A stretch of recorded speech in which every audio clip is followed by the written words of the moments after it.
পদত্যাগ কৰিব লাগে ইমিডিয়েটলি।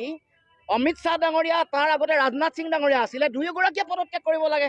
দেশৰ IB, ইণ্টেলিজেঞ্চ, NIA সকলো ফেইল কৰিছে নেকি? আমি যদি কওঁ যে তেওঁৰ পত্নীয়ে মাটি মানে আজিকালি মাটি খাইটি বুলি কয়, কিমান মাটি অধিগ্ৰহণ কৰিছে। পুতেকক যদি কওঁ 17টা কোম্পানীৰ মালিক, মুখ্যমন্ত্ৰীয়ে উত্তৰ দিয়ক, হয়নে নহয়? গ্ৰীণ বাছৰ মালিক হয়নে নহয়? বা ৰিজৰ্টৰ মালিক হয়নে নহয়? আৰু বাগানৰ মালিক হয়নে নহয়? বা DC অফিসত দিয়া বলেৰো আৰু ইন'ভাবোৰৰ মালিক তেওঁ হয়নে নহয়? এইটো উত্তৰ দিয়কচোন প্ৰথম। হিমন্ত বিশ্ব শৰ্মা ডাঙৰীয়া যথেষ্ট শংকিত হৈছে।